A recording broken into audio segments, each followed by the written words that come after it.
say he is risen is not just meaningless words or religious claptrap. It is truth.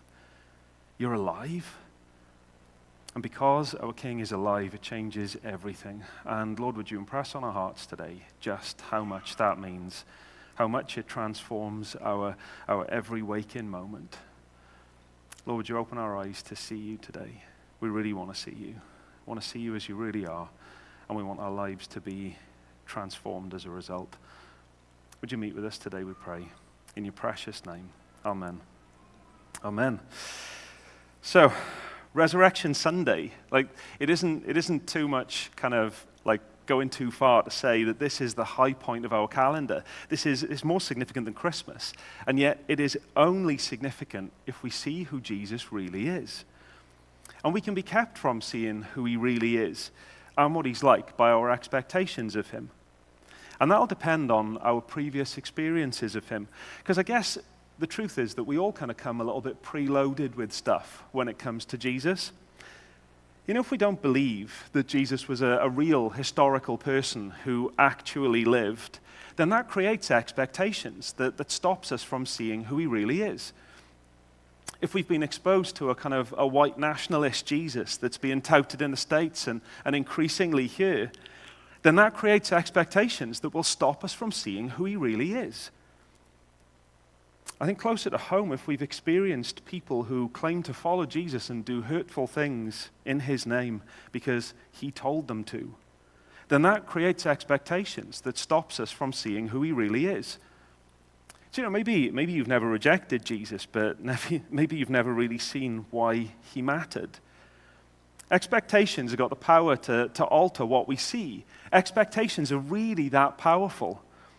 So there was a couple of psychologists that did an experiment a few years back where they got a bunch of people in a room to watch a video of a basketball being passed back and forth, and they had to count how many times the basketball was passed back and forth. And at the end of the video, they were given the correct answer. This is the number of passes.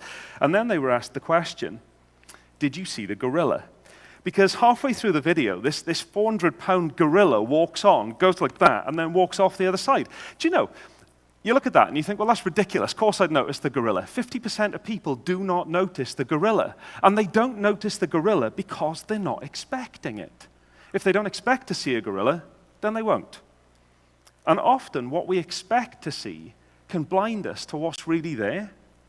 And that is exactly what's going on in the story that the kids have just read to us, that story of the first Easter Sunday. And here's the thing. You know, if all of that really happened, then there is nothing more important than seeing who Jesus really is. And to do that then, just like the kind of early disciples, we may need to have our expectations of Jesus changed. Now I say it that way around quite deliberately because I don't know if you noticed, they were on an actual road, but then Jesus kind of took them on this kind of road to revelation. He was the one that opened their eyes. He was the one that changed their expectations. And that Jesus that opened eyes then is still opening eyes now. So let's go on a journey. Now we meet these disciples on the road to a place called Emmaus.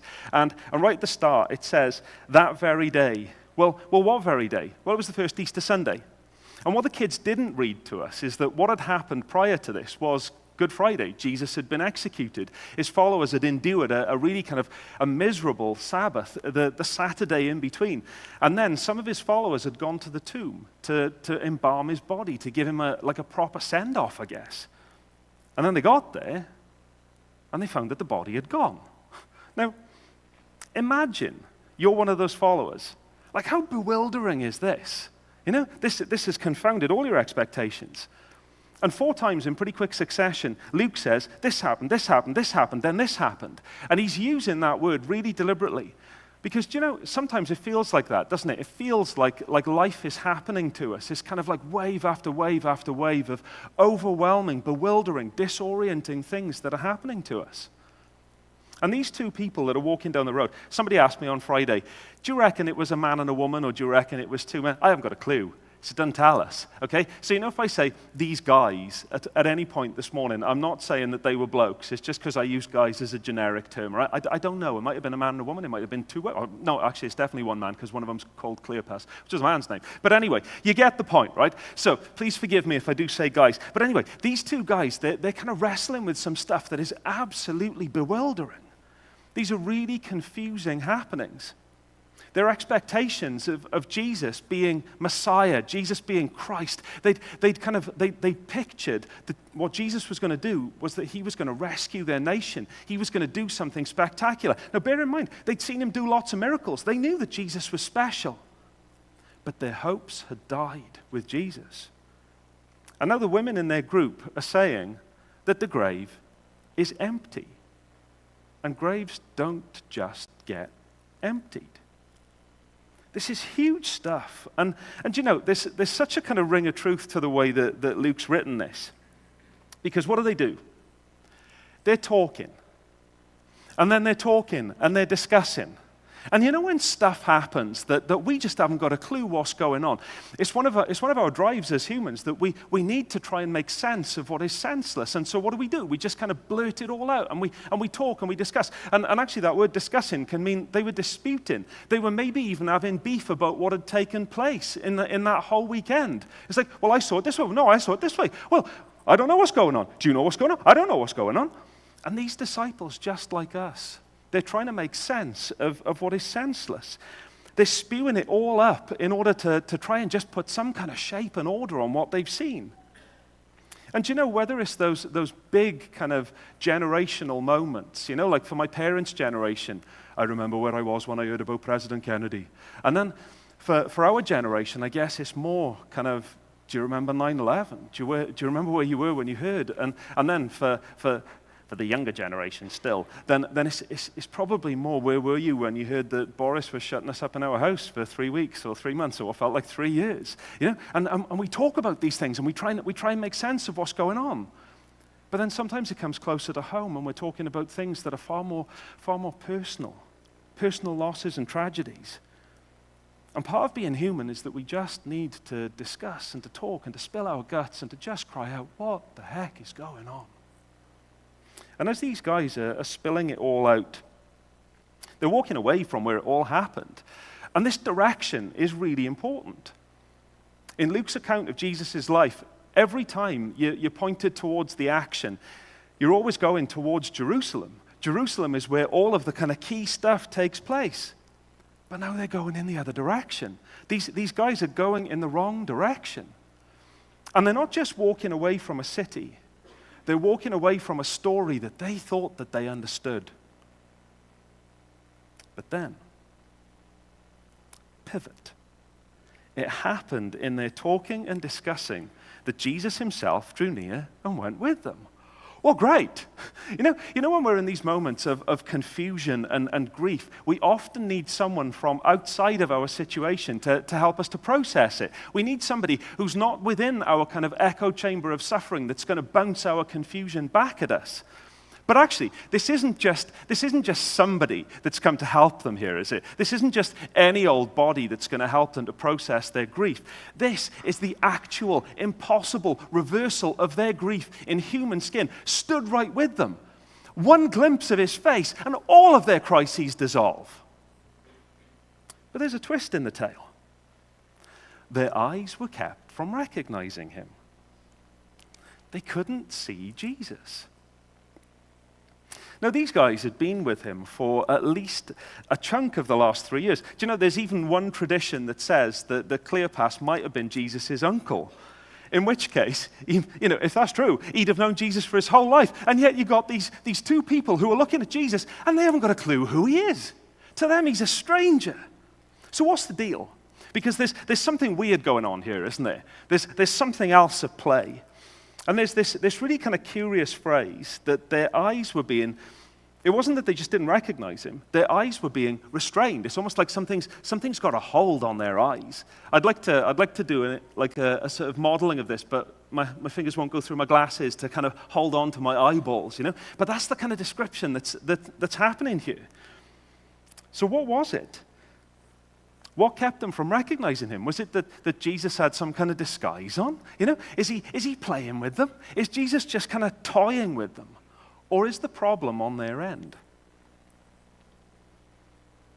And he said to them, "What is this conversation you're holding with each other as you walk?" And they stood still, looking sad. Then one of them, named Cleopas, answered him, "Are you the only visitor to Jerusalem who does not know these things that have happened in these days?" Like, unknown stranger dude, are you the only person who's been blind to what's gone on these last few days? These are earth-shattering things. Haven't you been watching the news?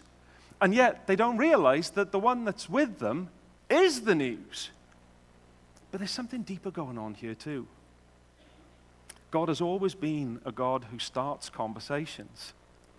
He's a communicating God.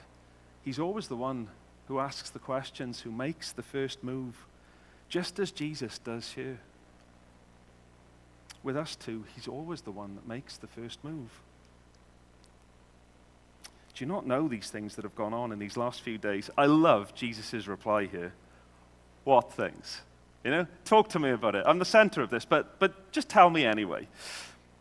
But feel the confusion in Cleopas' reply. Concerning Jesus of Nazareth, there are things about Jesus of Nazareth, a man who was a prophet, mighty in deed and word before God and all the people.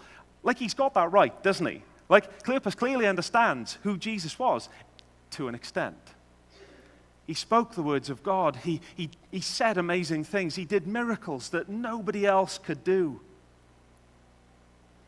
And how our chief priests and rulers delivered him up to be condemned to death and crucified him. But we had hoped that he was the one to redeem Israel. Yes, and besides all this, it is now the third day since these things happened. We had hoped. I'm sure you've all been in circumstances where you had hoped. You felt like you had a confidence that something was going to change, but then you hit that point where it's like, no, there's no hope now. We had hoped. But they give their expectations away with one word, and it's this word, redeemed.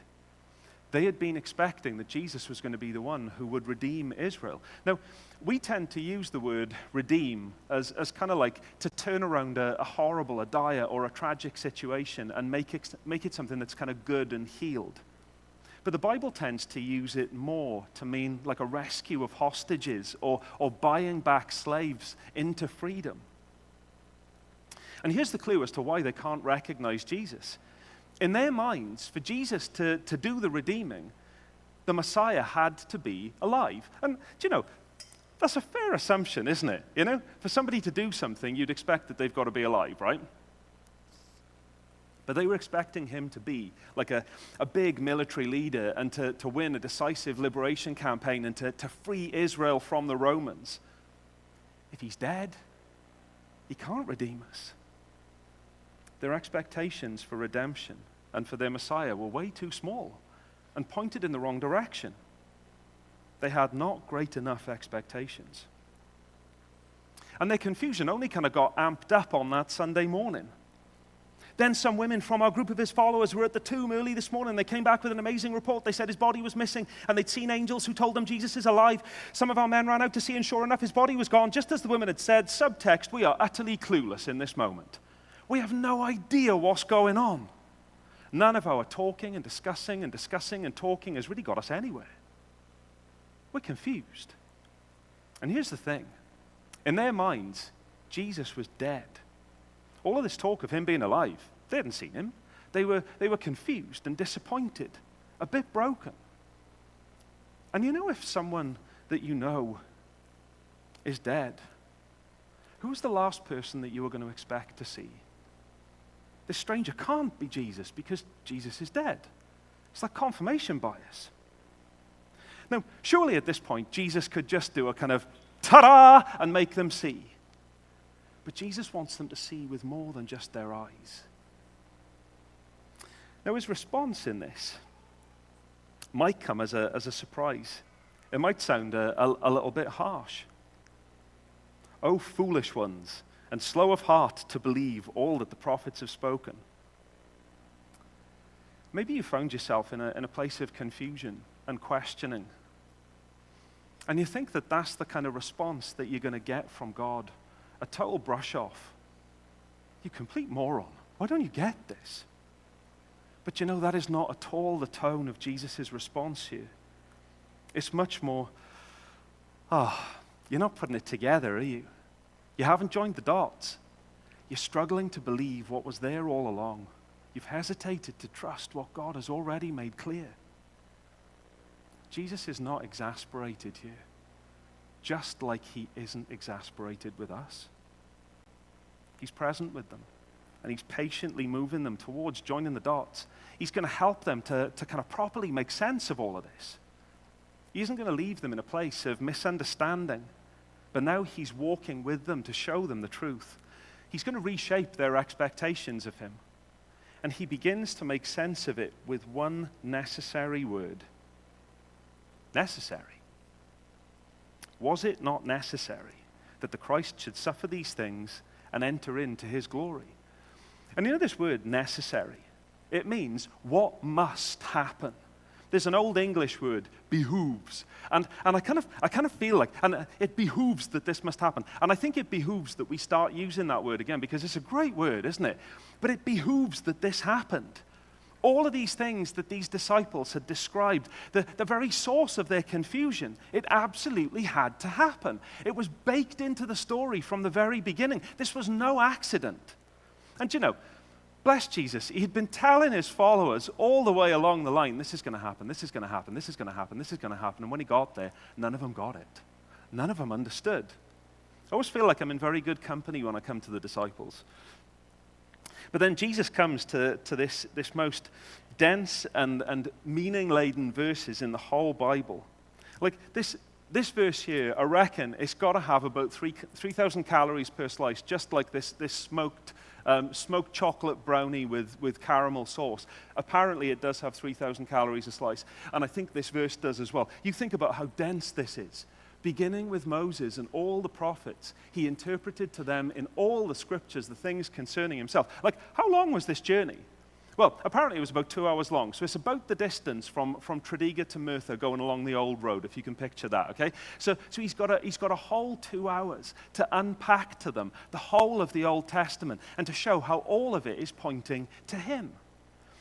And you know, I get really frustrated by this verse, because I kind of feel like this is probably the best sermon in the Bible that was never recorded.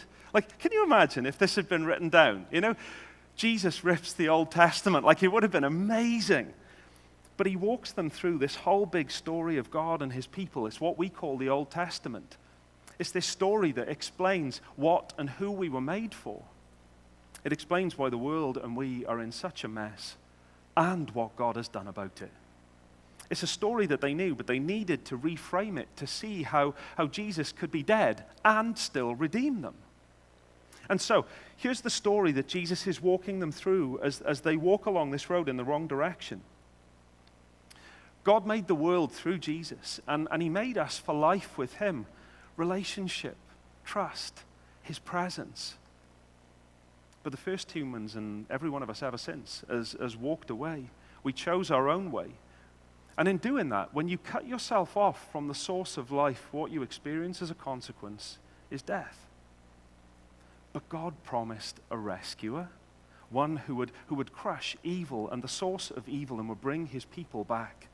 And from that point on, the whole story is pointing to the Redeemer. Now, the funny thing is, when I look at that screen at the back, the Redeemer's on that side, but on that side he's this. So I'm going to try and point to him there, because the whole story is pointing to him. And so, God chooses this family, the family of Abraham, through whom he's going to bring blessing to all nations. But the focal point of that blessing? Jesus. He's going to rescue his people from slavery in Egypt through the Exodus. But you know, the Exodus story is just pointing forward to an even greater rescue of the whole humanity through Jesus. He establishes a king, David. But David just points forward to a greater king, a king that's going to be on his throne forever. This one. And when everything falls apart for Israel, the prophets say the rescuer is coming. But he's not going to be the kind of rescuer that you expect. He's going to suffer. He will give his life to redeem his people. Jesus was always going to rescue, but it was always going to be through suffering, through dying, and rising again. And as he takes them back through this story, you can almost imagine kind of like the smirk on his face, like I can't wait for the big reveal here. As he's pointing to all of this and he's going, on the down low, that's me, and that's me, and that's me. Oh, look, there I am again. Like as he's taking them through this story and showing how the whole thing points to him. And in all of this story, as he takes them through the scriptures, they really should have known that this was what to expect. They should have known this. They should have got this. But they weren't expecting him to be this kind of king. And they needed their inside eyes opening to the truth of a king who rules by serving, who wins by losing, and who lives through dying. This was necessary. It had to happen. And they needed to grasp it, not by what they'd seen, but they needed to grasp it by faith. Do you know, the suffering of Jesus wasn't pointless. It wasn't a random act of governmental violence. These guys had a bunch of happenings that they couldn't make sense of, and what Jesus did was to zoom out and to show them the meaning. And the honest truth is that the worst thing that happened in human history, where humans put God the Son to death in the most undignified and cruel way, was what God always intended to use to deal with the very worst thing in us. This was the plan of God, Father, Son, and Spirit. God the Son would become human, step into this world, take into himself the raging bin fire of human sin with all of its destructive and cruel impulses, bearing it, taking it, breaking its power from within so that we could find life in him, be liberated from sin and its effects, be freed to walk in relationship with the God who created us for himself. And here's the thing. Jesus died. They'd seen it with their own eyes, but he didn't stay dead. The resurrection happened, and that was necessary. I mean, how better to show that you had defeated sin and death than by rising from the dead? That was why it was necessary. It was always meant to go down like this. We have a Savior King who has taken on himself the greatest enemy and has defeated it. And sometimes I think even the fact that Jesus won can be a barrier for us. He's a victorious king. So what does he know about my life? The truth is, he knows everything. He knows what it is to suffer in a very human body. And if you've suffered physical pain, emotional rejection, betrayal by those closest to you, Jesus knows. He empathizes. But you know what?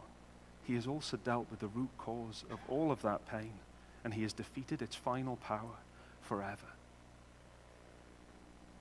But back to the story. Imagine being one of these two. As he's walking you through the history of your people, and he's showing you that everything that's happened was always meant to happen, and that this is actually really good news. I imagine like the pennies are beginning to drop. You know when you're really struggling to understand something, but like it just kind of starts to come into view, and you can imagine that the pennies are just starting to drop for them, but it's a little bit hazy still. And just when they get into that kind of tell us more moment, they arrive at their destination. And Jesus acts like he's going further, but they invite him in. And this is the moment where their closed eyes are opened. As they sit at the table with Jesus, he breaks bread. And you think, well, big deal. Actually, it was, because it was the job of the host to break bread. And here Jesus is as the guest at this table, and he's the one that breaks bread. I would imagine that pennies are now falling faster than a lucky drop on tipping point. They're kind of getting it at this point, aren't they? This stranger, this is the real host here. This table actually belongs to him. And then, flashback, they must have talked to the 11 disciples about what happened at the Last Supper when Jesus broke the bread and he said, "This is my body that was broken for you." Flashback. And in an instant, as the bread is broken, so are their wrong expectations. They see him for who he is. the restraints are taken off their eyes and they see him. And there's this beautiful kind of huge Easter egg that Luke has hidden for us here. In the Garden of Eden, Adam and Eve ate from a tree that God said to them, don't eat from that. He gave them everything else, but not this one tree. They ate, and in that moment, they recognized that they were naked. Luke uses virtually the same words here to say that Jesus broke the bread, he gave them the bread, they ate, and they recognized him. What a flip. What a reversal. And then, ironically, as soon as they see him for who he is, they can't see him anymore. He's gone. And even though they don't see him anymore, now they see. Like they really see. They really get it. Did not our hearts burn within us as he opened the scriptures to us while we were walking along the road? They get it. His death and his defeat was not a defeat, but it was the source of redemption. It was his victory. And not just for Israel, but for the whole of humanity. And he is not dead, but he is alive. And if he's alive, then everything that he said was true. And so the disciples don't just sit there. Because the thing is, if this is true, we've got to do something about this. Okay? If he's alive, it changes absolutely everything. And so these disciples don't just sit there. They sprint back from Merthyr to Tredegar along the old road. It's dark by this point as well. Dangerous. They don't care. They got to go, and they've got to tell people that they've seen him, and they know that he is alive. And if he's alive, then it changes everything. I don't know what your view of Jesus is or what experiences have shaped your expectations of him. But if all of this is true, then you owe it to yourself to ask the question, have I really seen him clearly? Has my view of him been shaped by the reality of who he is, or more by bad experiences, by misrepresentations or misunderstandings? Because here's the invitation. Let him show us who he really is. Open our eyes to the truth that he is king, a king that rescues us from a mess of our own making. And then he shares his eternal life with us, beginning now and lasting forever. He calls us to turn from ruling our own lives, to stop trusting our own wisdom, to turn from sin, from the ways that we've chosen to live without reference to the one who created us for himself, and to come back to him, and to find true life in him. And it's a free gift. If you have more questions, doubts, skepticism even, Jesus stands up to every question. We run this thing called Alpha, and it's a really chilled opportunity to ask those questions. And there is no question that is a stupid question, and there is no question that's a kind of rude question or off limits. Because actually, if this is true, and if this changes everything, and if this is about knowing the eternal God who created us for himself, then every question really matters. And if it's true, then he stands up to every question. And so if you're interested in asking those questions, come and nab me afterwards, and I'll point you to somebody else who can answer them. Jokes. But here's the good news. Oh, guys, right? Easter Sunday, here's the good news. He is alive. The Lord has risen indeed. It's been custom in the church for many, many years to say he is risen, and for the church to say he is risen indeed. Because he is. And this is the truth. He's still alive. He's forever alive. This wasn't something that happened 2,000 years ago and doesn't change anything about today. It changes everything about today. Do you know what? There are a stack of people in this room who I have seen the risen Jesus make alive. I have seen him transform lives. He's done it for me. He's done it for so many. And he transforms. He may not transform our immediate circumstances, but he transforms us in our circumstances, and we know him in those circumstances. He's a God who changes everything because he is still alive and he is still at work today. And his resurrection is the guarantee, is the proof of what he'll do when he comes a second time for everyone who places faith in him. This is, in a world that is in such a mess today, this is such good news. Because what he gives us when he returns is resurrected, perfected life in him, united to him forever. No more tears, no more griefs, no more doubts, no more pain, no more questions to ask, because we'll see him face to face. And this means that our hope and our joy is anchored not in our ever-changing circumstances, but in a King who has forever loved us and who is forever with us. This invitation is for everyone. You can respond to him by turning to him, trusting him, asking him to open your eyes. And in those moments where life feels confusing, senseless, broken, the risen Jesus walks with us, assures us of his presence, and he meets us where we're at. He's alive. He's alive. And it's what he loves to do. Should we stand?